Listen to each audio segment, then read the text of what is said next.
Alors, je vais essayer effectivement de présenter une vision juive de la problématique qui est la nôtre, politique, religion, éthique et politique. Et je voulais commencer avec peut-être une double précision qui me semble tout à fait importante. La première, c'est de rappeler qu'une voix juive, ce n'est qu'une voix parmi les nombreuses voix du judaïsme, et qu'il ne faut jamais oublier que le judaïsme est pluriel, et que donc je ne présente qu'une voix qui est la mienne, ma compréhension de ce qu'est le judaïsme par rapport à cette problématique.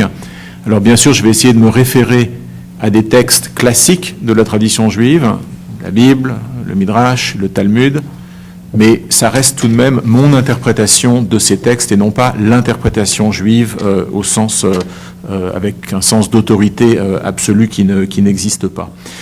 La deuxième précision que je veux faire avant de débuter, c'est de donner un sens au contenu religion pour le judaïsme, ce qui est quelque chose en fait d'extrêmement difficile à faire. Le mot religion apparaît dans le titre, mais qu'est-ce que le mot religion pour le judaïsme ?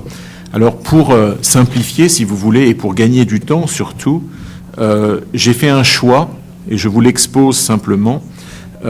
Pour moi, le choix est le suivant. J'ai traduit religion juive, comme représentant le concept des lois religieuses du judaïsme, ce qui me semble être plus fidèle. Donc des lois, des commandements religieux qui sont des commandements inspirés par un monothéisme, donc par une foi éthique portée par le judaïsme, mais qui se déclinent à travers tout un corpus de lois qui sont portées par la tradition juive dans le quotidien de la vie. Alors, il me reste en fait un autre élément à préciser, qui est peut-être le plus important, c'est d'expliquer comment je fais le lien entre les trois éléments qui sont présents dans le titre de cette conférence, religion, éthique, politique. Il y a toutes sortes de liens que l'on peut faire. On en a déjà entendu un dans la présentation d'introduction. Pour moi, la question qui m'a semblé la plus pertinente, c'était de reformuler un peu ce lien et de dire la chose suivante. Comment est-ce que la religion juive, les lois de la religion juive, et donc à travers ces lois, l'éthique de la religion juive, comment est-ce que cela parvient à pénétrer la raison politique ? Comment est-ce que l'éthique juive, exprimée à travers la pratique des commandements, peut toucher le cœur, éventuellement, de la pratique du pouvoir, et donc de confronter la raison politique, dont la tendance naturelle est en tous les cas souvent de faire abstraction de considérations éthiques.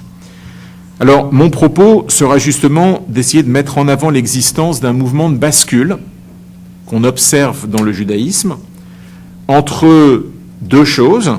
D'une part, une confrontation frontale entre éthique et politique, donc comme si les deux se percutaient, vraiment littéralement l'un contre l'autre, éthique contre politique, et d'autre part, le rationalisme de la pensée rabbinique, donc qui est plus tardive, qui vient après le texte biblique, qui va chercher à trouver un autre chemin, mais une approche non frontale, de façon à essayer de faire pénétrer l'éthique religieuse dans la pensée politique, mais pas de façon frontale.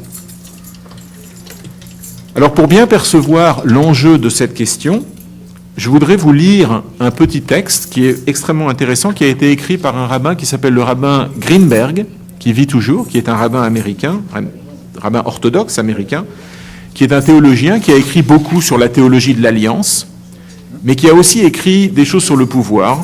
Et c'est ça ce que je vais vous lire. Il a un texte ici où il va évoquer la problématique politique en son temps entre Israël et la Babylonie.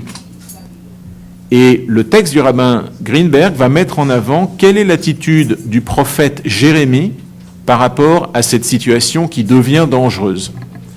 Alors voilà ce qu'il écrit. « Combien les prophètes nous paraissaient nobles, mais étaient perçus comme naïfs par leurs contemporains, lorsqu'au nom de Dieu, ils réclamaient une vertu absolue et la libération immédiate de tous les esclaves. Je me souviens combien j'ai été ému lorsque j'étais enfant par le chapitre 34 de Jérémie.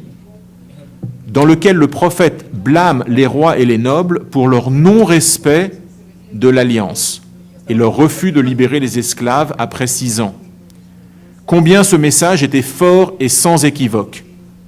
La noblesse n'avait pas respecté l'alliance avec Dieu, et Dieu remettait donc le peuple entre les mains des Babyloniens en tant qu'esclaves.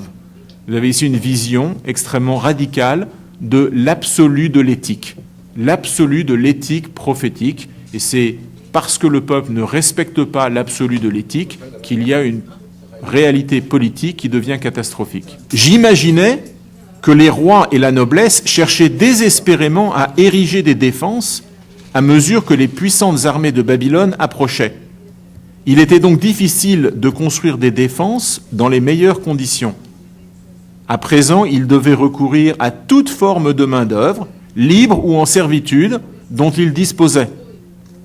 Sans les moyens de défense appropriés, le peuple de Dieu aurait pu être écrasé et anéanti. Un gouvernement n'a d'autre choix que de défendre son peuple, sinon il est anéanti. Le prophète s'exprime avec tout l'idéalisme d'un homme qui n'a jamais connu la réalité du terrain. Donc là, vous êtes dans l'opposé. Vous n'êtes pas dans la confrontation frontale, il n'y a plus de confrontation. La confrontation disparaît, dit-il, parce que le prophète ne connaît pas la réalité du terrain. Donc le message prophétique n'a rien à dire au message politique. Alors, vous l'avez compris, Greenberg, il touche ici au cœur de ma problématique. Une problématique qui nous fait faire face à 2 extrêmes, qui sont évidemment tout à fait insatisfaisants l'un comme l'autre.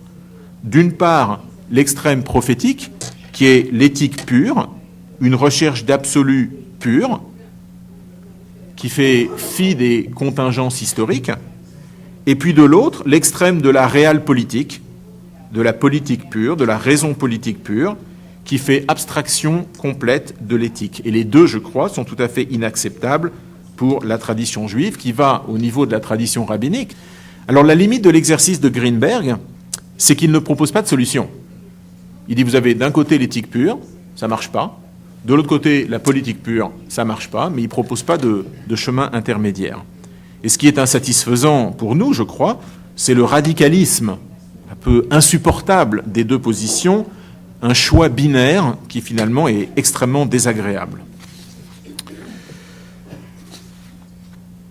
En fait, je crois qu'on peut aller plus loin et dire que tout le sens de la littérature rabbinique, ça va être justement la question de dire comment faire face à des prophètes qui sont préoccupés par la réalité politique, parce qu'ils s'intéressent quand même à ce qui se passe en leur temps, mais qui essayent désespérément de trouver un moyen d'influencer cette politique grâce à leur vision éthique absolue, mais qui n'y parviennent pas.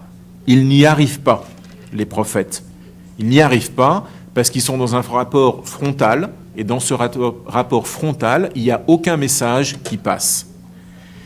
Et là, je crois qu'il faut une bonne dose de courage, et surtout beaucoup de pragmatisme, pour reconnaître une réalité très simple. Tous les prophètes sont en échec. Tous les prophètes sont en échec. Il n'y en a pas un qui a réussi à faire pénétrer la loi religieuse dans le cœur du politique. En fait, tous sauf un. Il y a une exception, et cette exception, comme on va le voir un peu plus tard, c'est le prophète Jonas. Le prophète Jonas.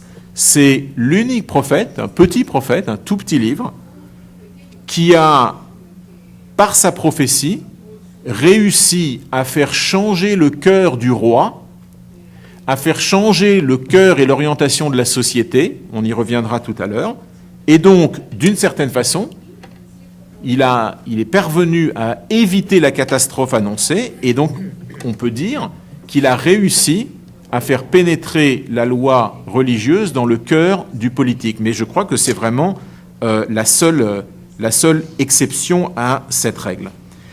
Alors, pour illustrer ce mouvement de bascule que j'ai évoqué tout à l'heure, entre l'absolu de la pensée politique, le premier, c'est évoquer une intuition de ce développement de bascule dans le récit biblique en lui-même.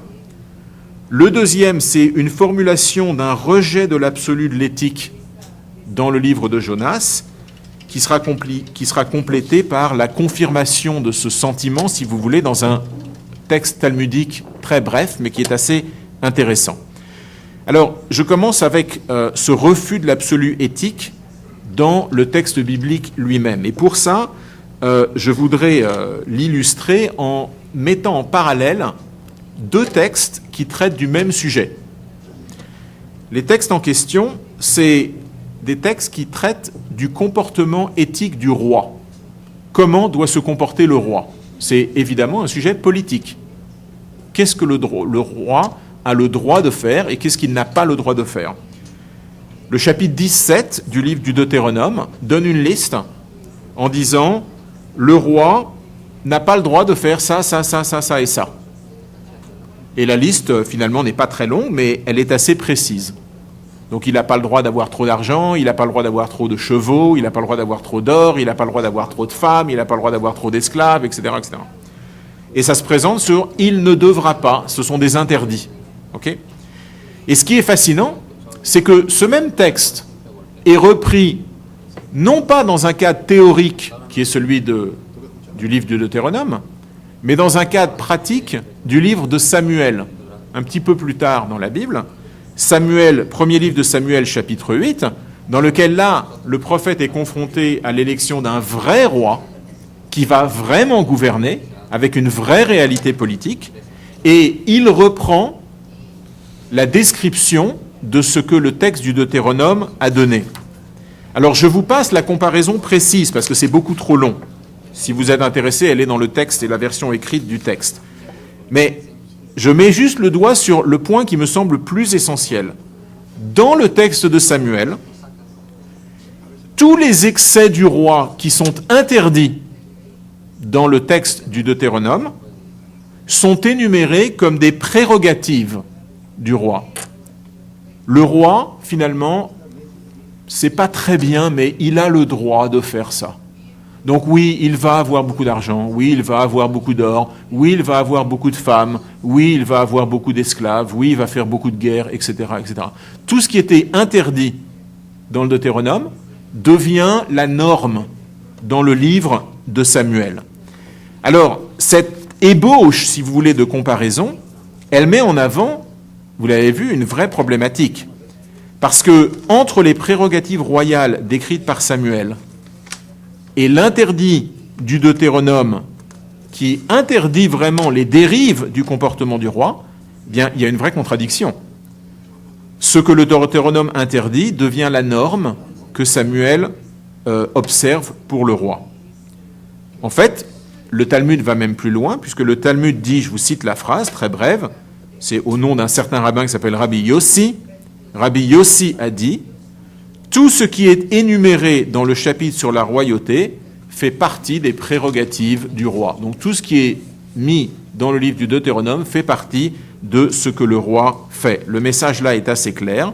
Le roi, on est face à une situation où l'éthique absolue de la Torah n'a aucun impact, zéro impact, sur la réalité du pouvoir royal. Ça a tellement peu d'impact que même Samuel dit c'est autorisé, plus ou moins. Donc vraiment aucune possibilité de pénétration, ce qui est vraiment assez remarquable. Alors je voudrais rapidement compléter ceci avec un petit commentaire que fait Lévinas, Emmanuel Lévinas, sur ce sujet très intéressant.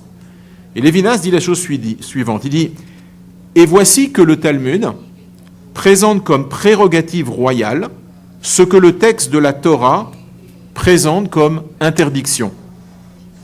Les excès du pouvoir seraient-ils devenus légitimes quand il s'agit d'assumer la tâche de la survie d'un peuple parmi les nations ou d'une personne parmi ses semblables? Il semble que oui, dit Lévinas. Mais la vraie question, c'est la suivante. Mais une loi absolue, comme la loi de la Torah, une loi absolue peut-elle se laisser suspendre? Peut-elle dans le judaïsme apparaître comme pure ou simple joug que toutes les nécessités de la vie autorisent à secouer? se décider pour l'État équivaudrait-il à une option pour la vie contre la loi, alors que la loi se veut justement être la loi de la vie?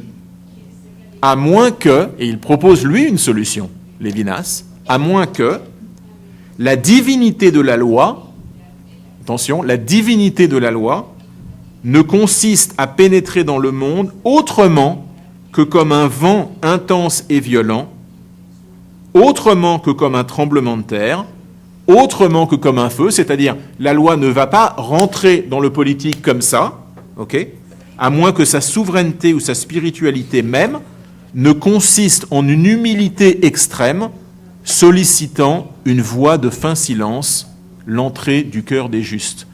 Ça ne sera ni un tremblement de terre, ni un feu, ni quelque chose de violent, mais peut-être ce qui est divin dans la loi, c'est la possibilité, alors qu'elle est absolue, au dernier moment de rentrer par une tangente, de faire une tangente et de rentrer comme une voix de fin silence dans le cœur des hommes.